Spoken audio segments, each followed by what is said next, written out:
Hey guys, this is Arab Wrestlers You Should Know, sponsored by Premier Pro Wrestling. So please note no YouTube commercials on this short. I'm gonna go ahead and call it a short. And today we're going to acknowledge Mansoor. The thing I want to say is this too before we go on about Mansoor. Too many ads on YouTube and not enough dollars or even cents toward the creator, but I'm sure you guys know how I feel. Anyhow, everybody knows about Mansoor. We all know that he was in the first tryout, I want to say in either Abu Dhabi or United Arab Emirates, and I don't know when.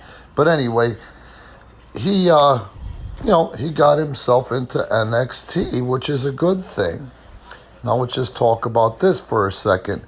The wrestling industry has always been based on pop culture. Part of pop culture is politics. I believe that even the youngsters in Arabia or in Arab countries, of course, would be bothered by what everybody's calling today the stereotypes. And I guess they are stereotypes, in wrestling, being the fact that anybody that even looked Arab, because there was so much friction between the United States and Arab countries forever and a day. Also the same with Russia, that yes, they would play the heels here because that's what the industry was based on. Things have changed as times have changed. I am in no way, shape, or form woke. I'm just a good and decent fucking person. You know what I'm saying? But the times have changed. So that being said, World Wrestling Entertainment became a global company a long, long time ago, and I don't have the years for you.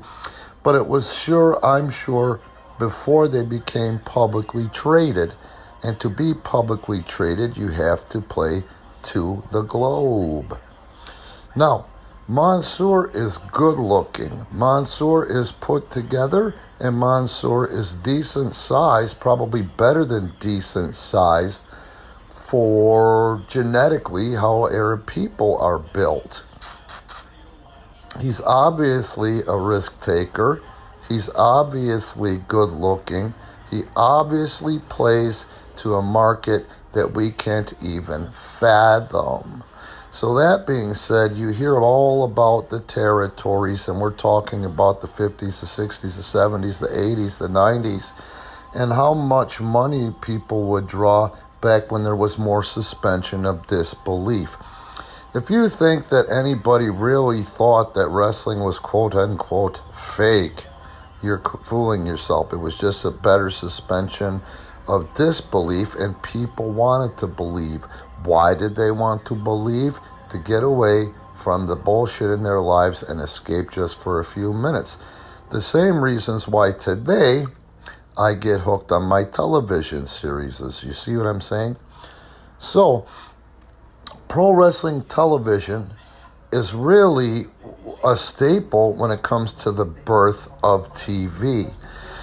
In Arab countries right now, most Arab countries, or it doesn't matter most because I don't have the numbers on that, but I'm going to go ahead and say where the money is in Arab countries, this is like the first birth or a birth of sports entertainment, pro wrestling, and I'm talking about the World Wrestling Entertainment brand. You see what I'm saying?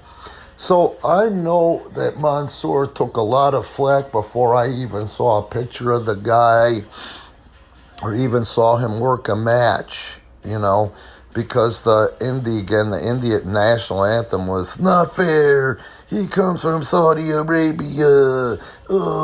He is already a millionaire. I paid my dues, And here's the bottom line to it is wrestling has always been about drawing money. Do you understand? Drawing money. Having something that WWE or any wrestling company needs, and Mansoor has that in aces. Understand? Am I making one iota of sense? I believe he's done some actual real life male modeling, and he could have done many, many things because he comes from money.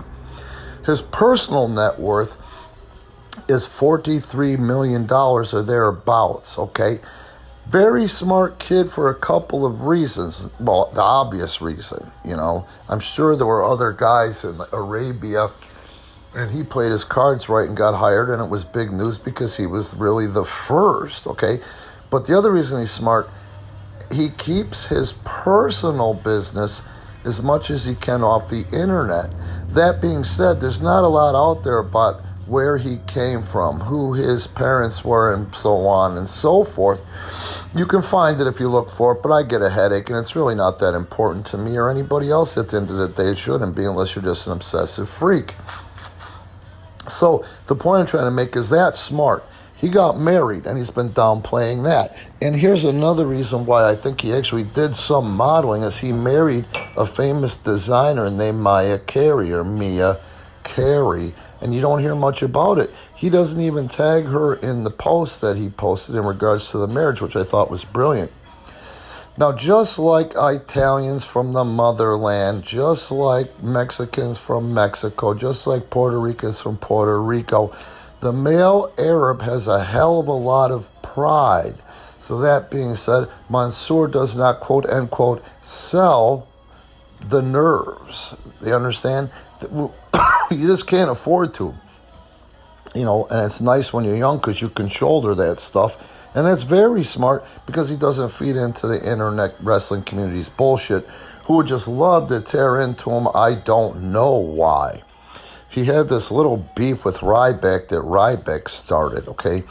And all the reasons that Ryback ripped into this kid for no reason, there's nothing to gain, or maybe just to make himself relevant again for a second, because those same reasons Ryback left WWE and never made an impact anywhere else in pro wrestling and never to return to World Wrestling Entertainment, the things that he was beefing about are exact reasons why he's gone and won't go back. He couldn't change his thinking. And to Mansoor's credit, he kept his poise pretty much for the most part, and he stayed classy. And at the end of the day, during that same time frame, Ryback was hoping to get a better response from fans of where they wanted to see him wrestle in the following year, and they all chose, or the majority chose, for him to just retire, which is hilarious. Now, I'm going to share a personal story with you guys, and then I'll relate it into Mansoor. I got sober at 16 years old, and I had nothing or nobody. I had nobody to stay sober for except for me. And it really made it for me about life and death. And at the end of the day, I'm creeping up on 42 years of continuous sobriety. The reason for that is, like I said before, I had nobody or nothing. You know what I mean? So I was able to say, I want this. I am willing. Now, I saw another guy get sober at 20 years old initially, and the guy was a millionaire. I mean, a millionaire. And I thought to myself, my God, it's got to be harder to stay sober when you have that kind of money, because the male ego in the first place tells you that you have your shit together and your shit doesn't stink, okay? And it was harder for him. He went back out, came back in, went back out, came back in for 10 years. Now in his 30s finally, and he's still a millionaire, he has sobriety. So the pressure I'm talking about is this. This kid obviously comes from money. Money's not an issue.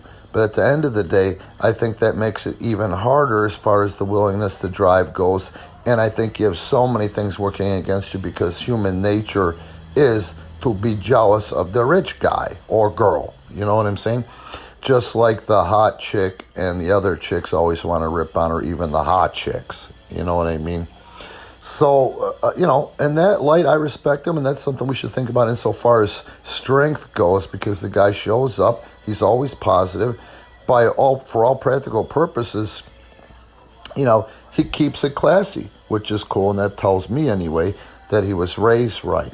The only area of concern I have in regards to Mansoor is some of the statements he made, and they are over a year old, maybe 2 years old. He made some sort of statement where, like, I've been in the wrestling industry and blah, blah, blah, because he did some indie shows with some goofy assholes that trained him. But here today at WWE, we learned this other thing.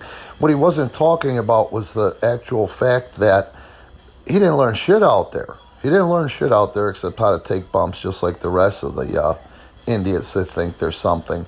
And the point positive there is how many other guys have this independent crap train that aren't with WWE. Do you see what I'm saying?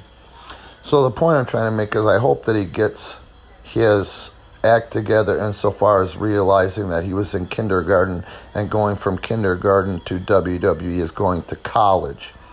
Now, I do believe that he says those things and he doesn't directly put over the idiots that trained him, but I think that he is a loyal person, so he doesn't bury him anyway.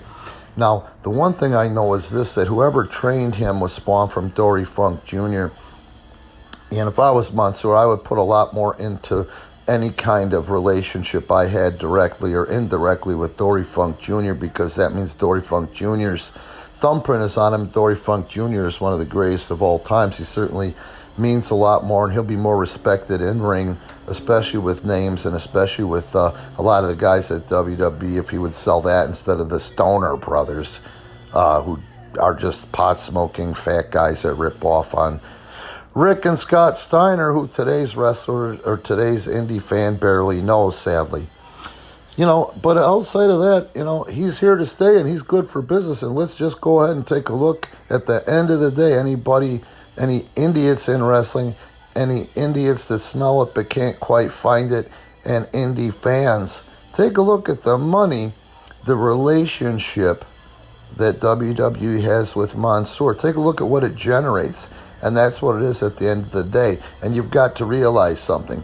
If money isn't coming in, you have no wrestling, okay? You have no WWE or anything. How many indies and everything that everybody's been so quote-unquote gay for have gone to the wayside because there was no money coming in, and that's what it's about. And speaking of money, once again, please note, this is Arab Wrestlers You Should Know, in commemoration of Arab American History Month, and this is being brought to you without commercials or YouTube commercials, so please at least have the decency to like and subscribe and help support Premier Pro Wrestling in the links below.